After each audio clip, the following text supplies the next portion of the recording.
Hi, my little angels. Come on in. Come on in. I'm so happy that you're here. And that includes you new people. Thank you for giving my channel a chance. I hope you like what you see. And if you do, feel free to like it, to share it. Definitely comment. I love interacting with all of you. And hit that subscribe button too, please. And all of you that are returning, I'm so happy to see you guys back. And things are going to get back to normal now. It's been absolute chaos around here lately, but it's better now. We had plumbing issues. Oh, he's been here all day, but hopefully it's all fixed again. So, I want to help you get to sleep, so I'm actually going to be doing 2 videos, not one, but 2, not one, but 2. The first one I'm going to be reading to you, and not from the book we've been reading, Stories Behind the Best Love Songs of Christmas. I'm going to be doing something very special with this, with somebody else as well. But tonight I have some stories of Christmas around the world, and there's one in particular, the Legend of the Poinsettia, that is one of my favorites, and I wanted to share it with all of you.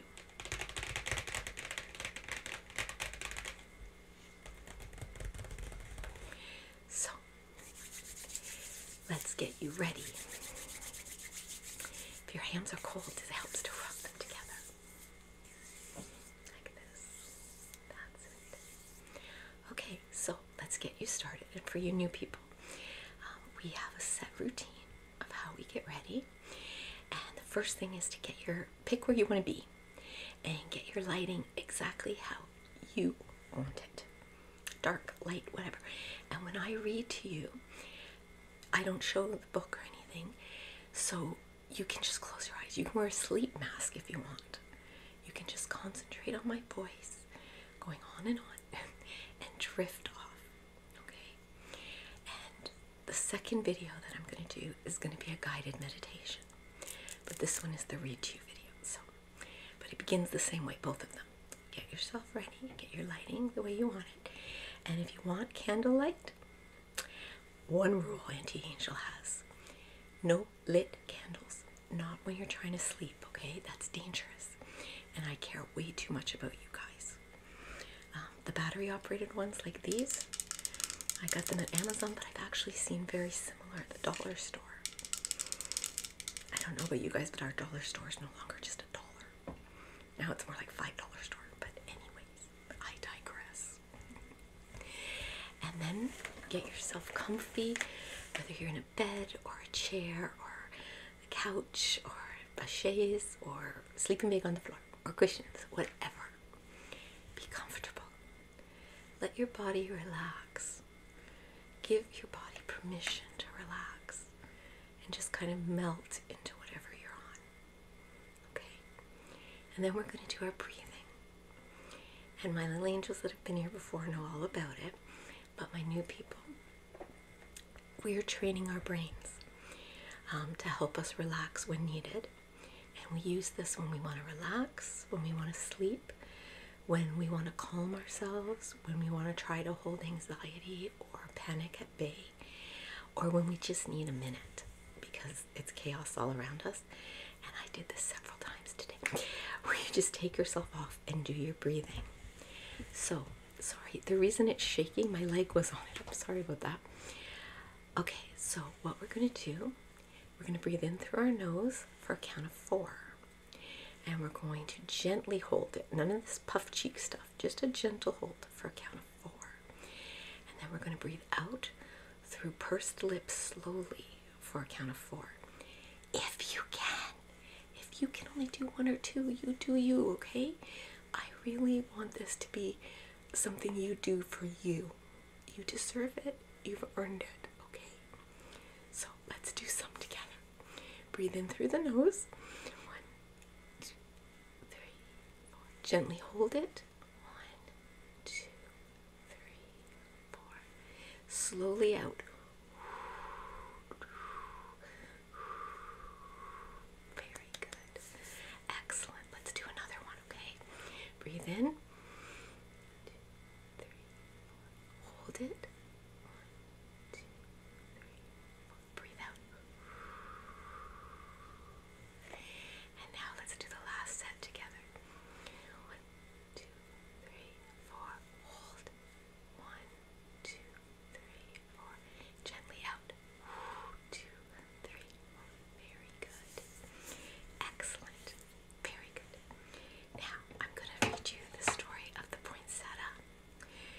hope you enjoy this story as much as I do. Now, I don't look up for the new people that are watching. A, because I told you you can close your eyes. And B, my glasses, the ring light glares on them. So, and I need these to read. So, here we go. The Legend of the Poinsettia. And this is adapted from a Mexican legend. A long time ago, in a village in Mexico, there lived a little girl called Maria and her younger brother Pablo. Although the family was very poor, the children were kind-hearted and generous. Maria and Pablo took great joy in celebrating Christmas, even though their family couldn't afford many gifts.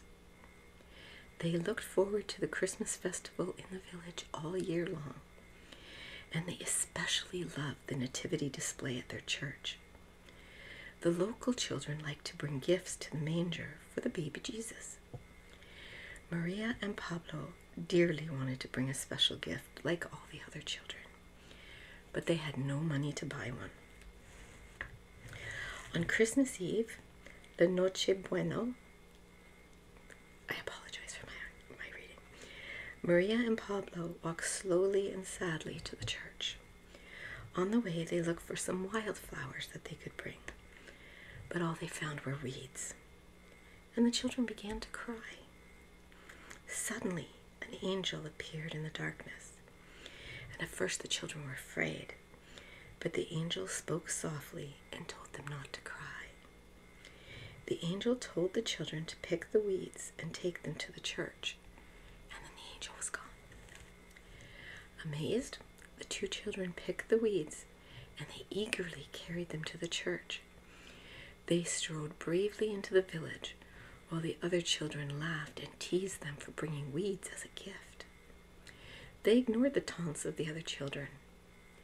Maria and Pablo approached the nativity display, and they placed the weeds gently around the manger of the baby Jesus.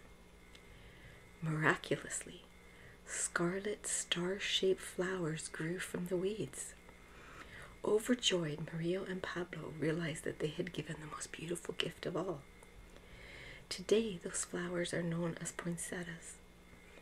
People in Mexico and other places around the world use poinsettias as Christmas decorations. I love that story so much. Now this story, let me find it. I just found it. Piccola. And this is adapted from a story written by Nora A. Smith. Piccola and her family lived in Italy, in an old stone house that looked onto a dark, narrow street. They were very poor, and the mother was often away from home, washing clothes and scrubbing floors to try to earn money for her little girl and herself. Piccola was alone a great deal of the time. She had no playthings except a heap of stones in the backyard and a very, very old, very ragged doll. But there was a small round hole in the stone wall at the back of the yard, and Piccola's greatest pleasure was to look through that into her neighbor's garden. When she put her eyes to the hole, she could see the green grass and smell the sweet flowers. She'd never seen anyone walking in the garden, for it belonged to an old gentleman who did not care about grass and flowers. One day, Piccola's mother told her that the old gentleman had gone away and had rented his house to an American family. After this, Piccola was never lonely, for all day long she watched the children playing in the garden. One day, they saw Piccola's eyes looking through the hole in the stones. They were frightened at first, but the next day Rose, the oldest girl, talked to her just a little. And when the children found that she had no one to play with, they talked to her every day through the hole in the wall. The little boy said he would ask his father to make the hole larger, and then Piccola could come and play with them. The father had some of the stones broken away and an opening made for Piccola to come in. How excited she was, and how glad the children were when she stepped into the garden. She wore her best dress and her favorite shoes, but no stockings. They didn't have any money for those. And what a good time all of the children had that day.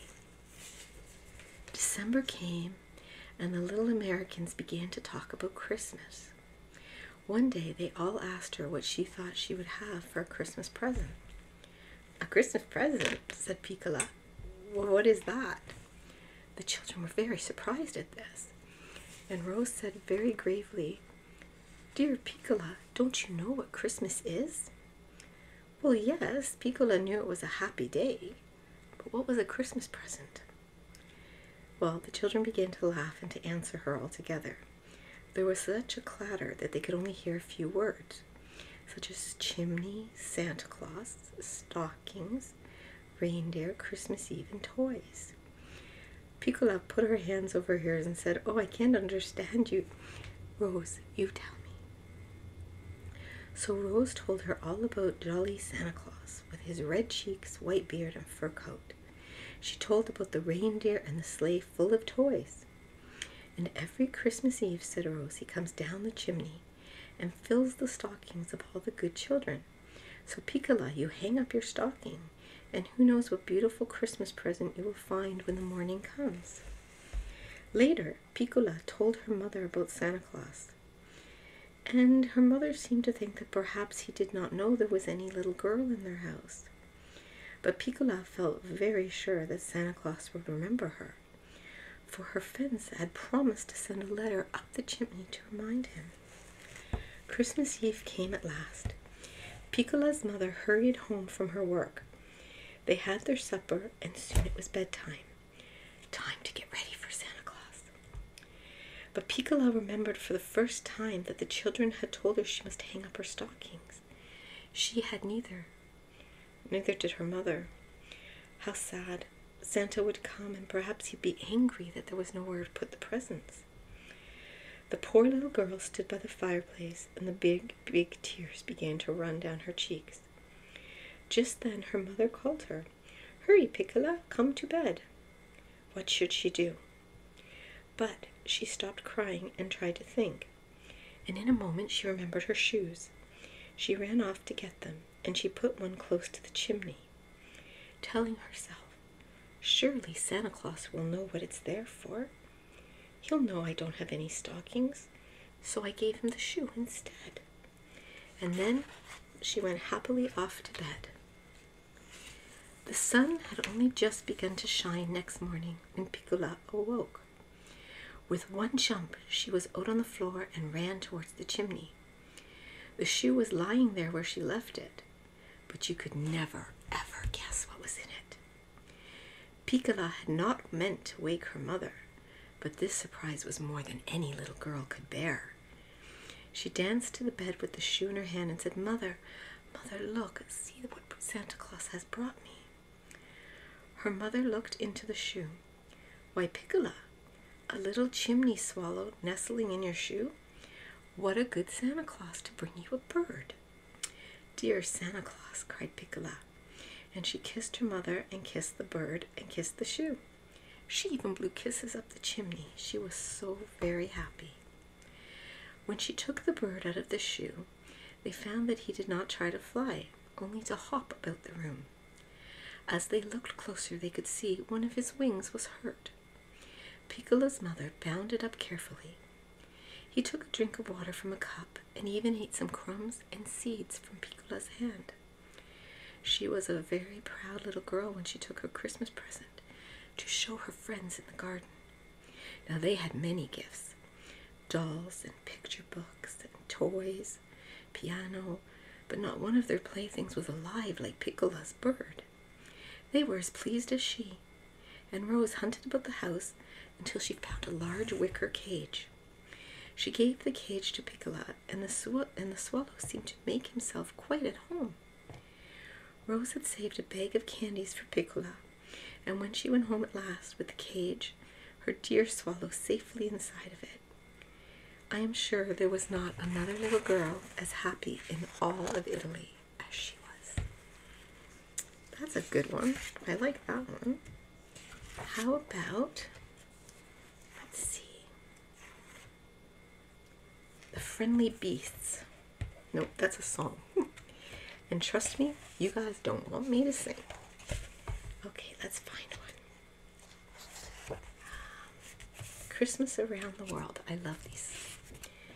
Here, this one is, let's see. This one's too long to read tonight. Okay, how about Babushka? Okay. Adapted from the Twilight Stories, author unknown, and not those Twilight Stories. If you were a child, you would not watch to see Santa Claus coming down the chimney. Instead, you would stand by the window and catch a peep at poor Babushka as she hurries by. Now, who is Babushka? Is she Santa Claus's wife? No, indeed.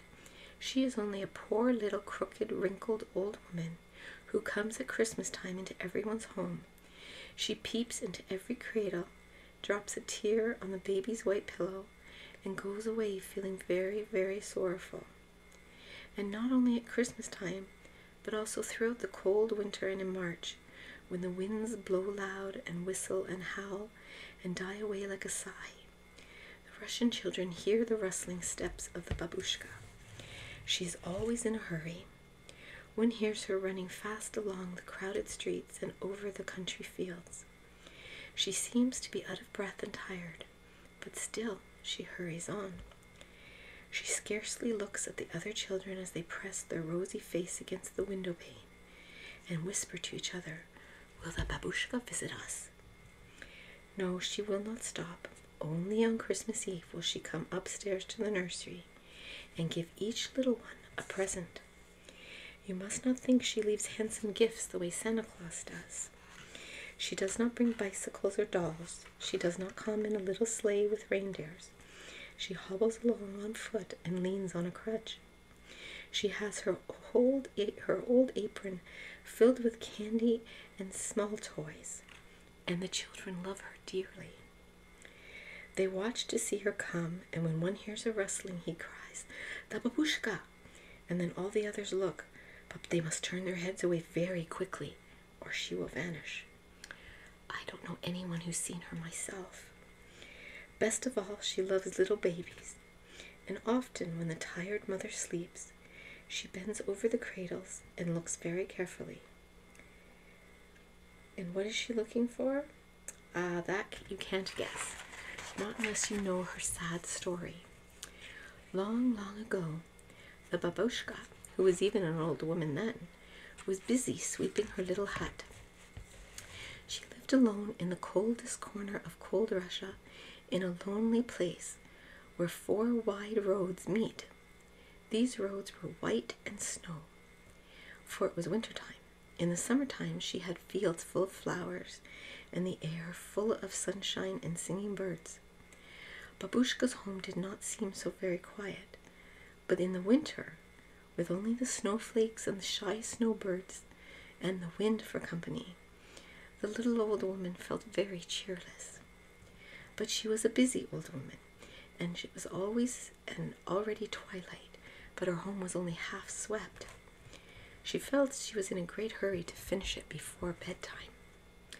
Presently, down the widest and loneliest of the white roads, there appeared a long train of people.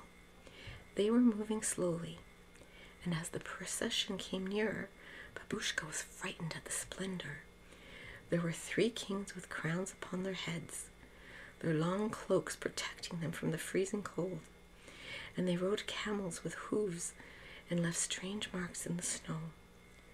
Servants carried heavy loads on their back, and each king carried a present.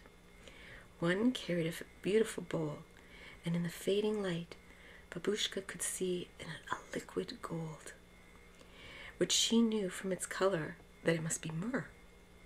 Another held a decorated box, and as it seemed to be quite heavy, it must have been full of gold.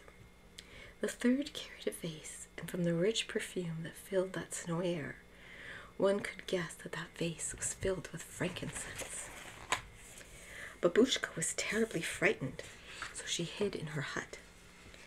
The servants knocked, and it was a long time before Babushka had the bravery to open the door.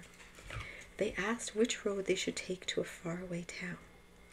Babushka knew the way across the fields to the nearest village, but she knew nothing else of the world. The servants scolded her, but the three kings spoke very kindly and asked her to show them the way as far as she knew it. They told her that they had seen a star in the sky, and they were following it to a little town where the child lay. They had lost sight of the star because of the falling snow. "Who is this child?" asked the old woman. "He's a king, and we go to worship him," they answered. "These presents of gold, frankincense, and myrrh are for him. Come with us, Babushka." The woman shook her head. No. She had to put her hut in order. Perhaps she would be ready tomorrow. But the three kings could not wait. When the sun rose, they were gone. It seemed like a dream to poor Babushka, for even the camel's tracks were covered by the deep snow. Now the sun was shining. She wished she had gone with the travelers. She thought a great deal about that dear baby that the three kings had gone to worship. She had no children of her own. The more she brooded on the thought, the more miserable she grew. After a while, the child became her first thought at waking and her last thought at night. One day she shut the door of her home forever, and she set out on a long journey. Babushka longed to find the child, that she too might love and worship him. She asked everyone she met, and some people thought her crazy, but others gave her kind answers. People told Babushka how he was born in a manger among many other things. The old woman had but one idea. The three kings had gone to seek the Christ child. She would, if not too late, seek him too. She forgot, I am sure, how many long years had gone by. She looked in vain for the baby in his manger cradle. She spent all her savings on toys and candy to make friends with the little children so that they wouldn't run away when she came hobbling into the nurseries. Now, you know for whom she is sadly seeking when she bends down over each baby's pillow. Sometimes when the old grandmother sits nodding by the fire and the bigger children sleep in their beds, old Babushka comes hobbling into the room and whispers softly, "Is the young child here?" No, she has come too late. But the little children know her, and they love her. 2,000 years ago she lost the chance of finding him. Crooked, wrinkled, old, sick, and worried. And yet she lives on, looking into each baby's face. Always disappointed, always seeking. Will she find him at last? Well, that's a bit of a sad ending, but I'm sure she does.